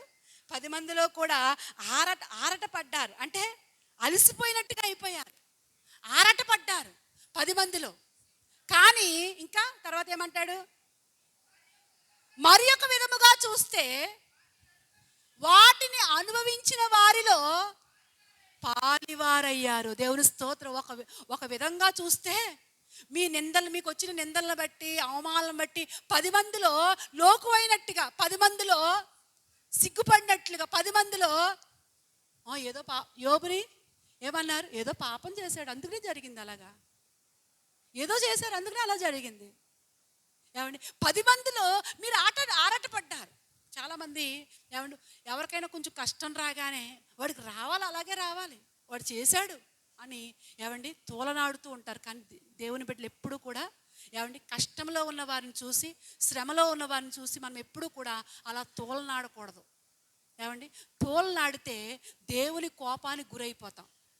ఎందుకంటే యోబుని ఏమండి స్నేహితులు తోలనాడారు. అందుకనే స్నేహితులతో అంటాడు దేవుడు, ఇదిగో నా సేవకులను యోబు చేత మీరు ప్రార్థన చేయించుకోండి, ఆయన ప్రార్థన చేస్తేనే మరలా మీకు ఏమండి బాగుంటారు అన్నాడు. దేవుని స్తోత్రం. నిజమేనండి. ఇక్కడ చూసినట్లయితే 10 మందిలో ఒకవేళ నీ శ్రమలను బట్టి ఆరటపడ్డావేమో. మరొక విధముగా చూస్తే శ్రమలతో కూడిన వారితో పాటు నీవు కూడా పాలివారయ్యారు. నిజమే, శ్రమలు మనకు కలిగినప్పుడు ఏమండి భక్తుల వరుసలో మనల్ని పెడుతున్నాడు అన్నమాట. వాళ్ళతో పాటు మనల్ని కూడా పాలివారిగా చేస్తున్నాడు. కాబట్టి మనకు శ్రమ వచ్చినప్పుడు నిరీక్షణ కలిగిన వారిగా ఉందాం. ఇక్కడ ఈ అయినయ్య ఏమండి శ్రమలో ఉన్నాడు. నిజంగా ఎంత బాధ, ఆయన కొరకు ఎంతమంది ప్రార్థన చేసి ఉంటారు? ప్రార్థన చేసి ఉంటారా లేదా? ఏమండి ఆయన కొరకు సంఘంలో ఉన్న వాళ్ళందరూ ప్రార్థన చేసి ఉంటారా? ఏమండి ఎంతోమంది ప్రార్థన చేసి ఉంటారు. ఆయన కూడా ఎన్నోసార్లు ప్రార్థన చేసుకుని ఉంటాడు. కానీ ఏమండి ఎంతమంది ప్రార్థన చేసినా, ఆయన ప్రార్థన చేసుకున్నా దేవునికి ఒక సమయం ఉంది. దేవుని స్తోత్రం. ఆ సమయం ఉందని అయినయ్య నిరీక్షణ కలిగి ఉన్నాడు. ఇంకెందుకు వచ్చింది భక్తులే, ఇంత భక్తి చేస్తున్నాను కానీ నాకేం కలిసి వచ్చింది, నాకు ఇదా ఈ బాధ అని లోకంలోకి వదిలి వెళ్ళిపోలేదు. ఏమండి కొంతమంది ఉంటారు ఇలాంటి భ్రష్ట క్రైస్తవులు. ఏ క్రైస్తవులు? భ్రష్ట క్రైస్తవులు. ఇన్ని సంవత్సరాలు బట్టి వెళ్తున్నాను, నాకేం జరగలేదు, నాకు పిల్లల్ని ఇవ్వలేదు దేవుడు, ఇంకెందుకులే. ఇన్ని సంవత్సరాలు బట్టి వెళ్తున్నాను, నాకు అనారోగ్యం పోలేదు, ఇంకెందుకులే. ఏమండి ఈ లోకంలో పరిస్థితులు ఒకవేళ అనారోగ్యంతో ఉండొచ్చు, ఏమండి కొరతలతో ఉండొచ్చు, ఇబ్బందులతో ఉండొచ్చు, అయినా నిరీక్షణ కలిగి ఉండు. ఏం కలిగి ఉండు? నిరీక్షణ కలిగి ఉండు. మన నిరీక్షణ సిగ్గు పరచదు. ఈ అయినయ్య నిరీక్షణ కలిగి ఉన్నాడు. నిరీక్షణ కలిగి ఉన్నప్పుడు ఏం జరిగిందో మరలా వాక్యానికి వద్దాం. చూడండి, మూలవచనం చదువుదాం మరలా. దానికంటే ముందు విలాప వాక్యాలు 3:25 చదవండి. 3:25.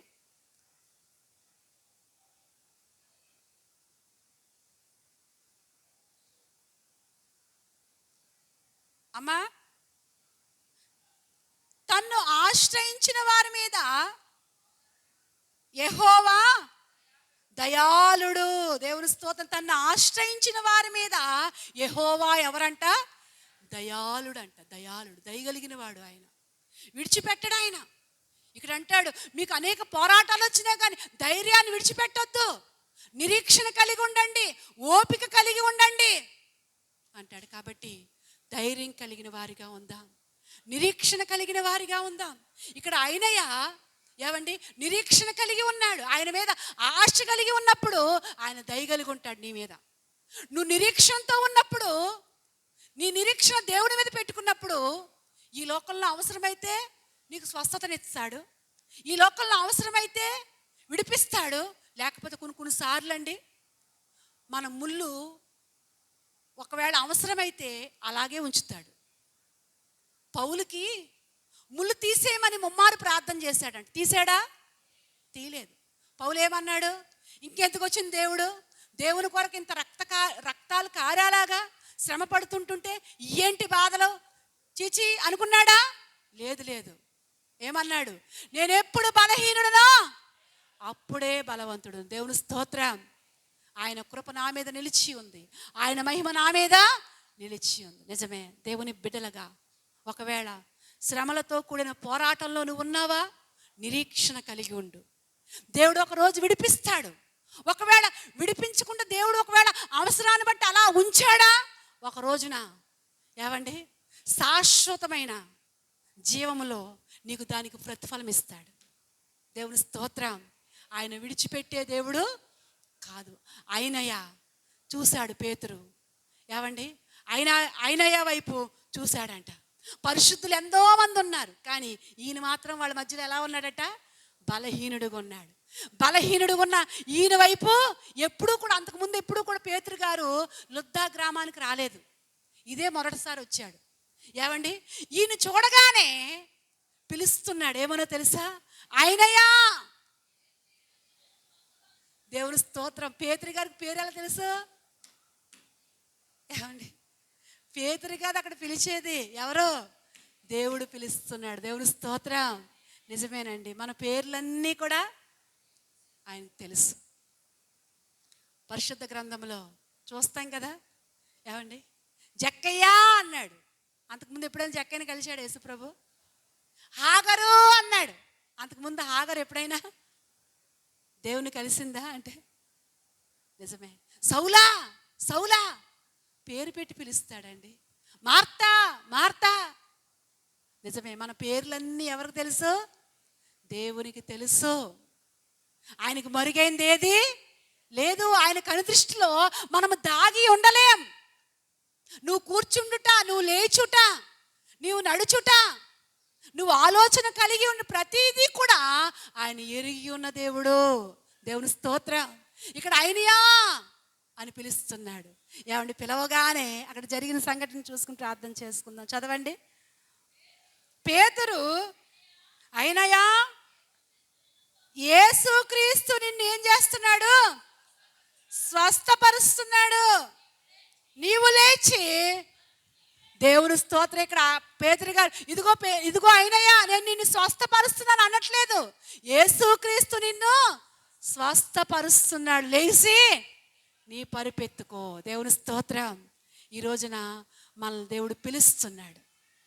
ఏమండి, మన పేరు పెట్టి మనల్ని పిలుస్తున్నాడు. ఏమనో తెలుసా? ఇదిగో, నువ్వెక్కడ కృంగిపోయావో, కృంగిపోయిన స్థితి నుంచి నిరీక్షణలోనికి లే. నీకు ఒక నిరీక్షణ ఉంది. ఆ నిరీక్షణ కలిగి ఉండు, నిరీక్షణ కలిగి బ్రతుకు. ఏమండి, ఈ అయినయాకి ఏమండి అలాంటి పిలుపు రాగానే ఆయన ఏం చేశాడట? పరుపు వెంటనే అతడు లేచెను. లుద్దాలోను షారోనులోను అతనిని చూచి ప్రభు తట్టు తిరిగిరి. దేవుని స్తోత్రం. అయినయాని బట్టంట అనేకులు ప్రభు తట్టు తిరిగారంట. నిన్ను బట్టి అనేకులు ప్రభు తట్టు తిరగాలి. అలాంటి మండే దీపముగా నువ్వు ఉండాలి. అలాంటి మండే దీపముగా నువ్వు ఉండాలి. అలాంటి ప్రకాశించే దీపముగా నువ్వు ఉండాలి. మనల్ని దేవుడు వెలుగుగా చేశాడు. ఎందుకో తెలుసా? మన దీపస్తంభం మీద పెడతామని. ఎక్కడ పెడతామని? దీపస్తంభం మీద పెడతామని. నువ్వు ఎక్కడ పెడుతున్నావు? మంచం కింద పెడుతున్నావా? ఏమండి, కొంతమంది మంచం కింద పెడతారు. అంటే తింటాం నిద్రపోతాం. ఏమండి, కొంతమంది కొంచెం అంటే తింటాం వ్యాపారాలకు వెళ్ళిపోవడం, తింటాం పనులకు వెళ్ళిపోవడం, ఇదే పని. కొంతమంది కంచం కింద, కంచం కొంచెం మంచం. కానీ నీ దీపం మూడిట్ల కింద పెడతామని కాదు. కొంతమంది కంచం అని ఎందుకని తెలుసా? కొంతమంది ఏ వండుకుందాం, ఇంకెంతసేపు వాళ్ళు ఎక్కడ వంటల్లోనే కొట్టుకుంటూ ఉంటారు. మధ్యాహ్నం 1 గంట అయిపోయినా 2 అయిపోయినా వంటగదిలో నుంచి బయటికి రారు. ఇదేంటి? కంచం. నీ దీపం ఎక్కడ పెట్టావు? నీ దీపం ఎక్కడ పెట్టావు? కంచం కింద పెట్టావా? కొంచెం కింద పెట్టావా? మంచం కింద పెట్టావా? దేవుడు నీ దీపాన్ని ఎక్కడ పెట్టాలంటున్నాడు? దీపస్తంభం. అనేకులకి దారి చూపించాలి, అనేకులకి సాక్షిగా ఉండాలి. ఏమండి, నీ ద్వారా ఎవరు రక్షించబడ్డారు? నీ ద్వారా ఎవరిని ప్రభువునందు విశ్వాసం ఉంచారు? నువ్వు వెళ్ళిపోక ముందు ఎవరికైనా సాక్షిగా ఉన్నావా? ఆలోచించుకో. ఏమండి, ఆలోచించుకో. ఈ అయినయ్య 8 సంవత్సరాలు భయంకరమైన రోగంలో ఉన్నా కానీ కృంగిపోలేదు, కుసించిపోలేదు. పరిశుద్ధుల మధ్యలో సహవాసం కలిగి ఉన్నాడు. దేవుని స్తోత్రం. ఆ విధంగా ఒకరోజు వచ్చింది, దేవుడు ఆయన్ని లేపుకున్నాడు. నీవు కూడా పరిశుద్ధుల మధ్యలో సహవాసం కలిగి ఉంటే ఒకరోజు ఆయన రాబోతున్నాడు. ఆయన త్వరగా రాబోతున్నాడు. ఆయన వచ్చినప్పుడు నువ్వు ఎత్తబడతావు. యుగ యుగాలు కూడా ప్రభుతో ఉంటావు. ఏమండి, ఆ ప్రభుతో ఉన్నప్పుడు ఈ లోక పరిస్థితులు ఏమి, పడదామన్నా కష్టాలుండవు, పడదామన్నా బాధలుండవు, పడదామన్నా ఇబ్బందులు ఉండవు. అక్కడ ఏంటి? నిత్యము. ఏమండి, పాడాం కదా, ఏం పాట? సియోను పాటలు పాడదాం. అందరం కలిసి పాడదాం. సియోను పాటలు సంతోషముగా పాడుచు సియోను. కొంతకాలమే ఉంటుంది కదా. ఈ లోకమునందు పొందవలే నిన్నో శ్రమలు. లాస్ట్ చరణం ఏంటి? ఆనందమయ లోక నుండి నేసు ఆనందమయమయ ఎంత మంచి పాటలండి. నుండి వచ్చునేసు, ఎవ్వరికే రావు ఈ పాటలు. షముగా పాడుచు, భక్తులందరూ కూడా అలా వెళ్ళిపోయారండి. ఏమంటే అలా ఆనందంగా పాడుకుంటూ వెళ్ళిపోయారు. ఈ పాటలు ఇప్పుడు ఎవరికి నచ్చవు. ఇప్పుడు అంతా జిమ్చిక్ జిమ్చిక్ ఏమండి శబ్దాలతో, ఏమండి సినిమా స్టైల్స్లో పాటలే. కానీ ఆ రోజున నిజంగా కష్టాల్లో, బాధల్లో, నిరీక్షణతో పాటలు పాడుకుంటూ ముందుకి వెళ్ళిపోయేవారు. కాబట్టి అలాంటి మండే దీపాలుగా దేవుడు మనందరినీ ఆశీర్వదించును గాక. ఆమేన్. ప్రార్థన చేసుకుందామండి. అందరూ ప్రార్థన చేసుకుందాం. ఒక్క నిమిషం ప్రార్థన చేసుకుందాం. బల్లకి సిద్ధపడదాం. అనుభవించింది నిన్ను బాధ పెట్టడానికి కాదు, నిన్ను కష్టపెట్టడానికి కాదు, నీకు దగ్గరగా ఉన్నానని చెప్పడానికి. బల్లకు సిద్ధపడదాం. ప్రభువా, ఇంకా నాకెక్కడ మార్పు లేదో మనల్ని మనం పరీక్షించుకుందాం. నా స్వభావం మారాలంటున్నావు, నా బుద్ధి మారాలంటున్నావు, నా ప్రవర్తన మారాలంటున్నావు. పేరులో ఏమీ లేదు, పైకి పిలుచుకునే పేరులో ఏమీ లేదు, కానీ జీవితంలో పేరుండాలంటున్నావు, మంచి సాక్ష్యం కలిగి ఉండమంటున్నావు.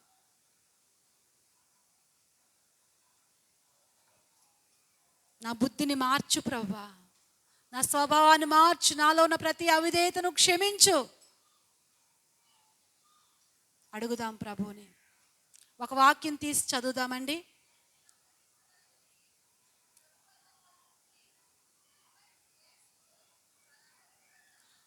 దేవానికి స్తోత్రాలు. పరిశుద్ధుడైన తండ్రి, నీకు వందనాలయ్యా. ఇదిగో తండ్రి, మరి ప్రభువా, ఈ యొక్క చివరి నెలలో ప్రభువా నీ బల్ల దగ్గరకు చేరడానికి మమ్మల్ని కనికరించినందుకు నీకు వందనాలు తండ్రి. దేవా, ఇంతవరకు దేవా నీ వాక్యం ద్వారా మమ్మల్ని బలపరిచినందుకు నీకు వందనాలు.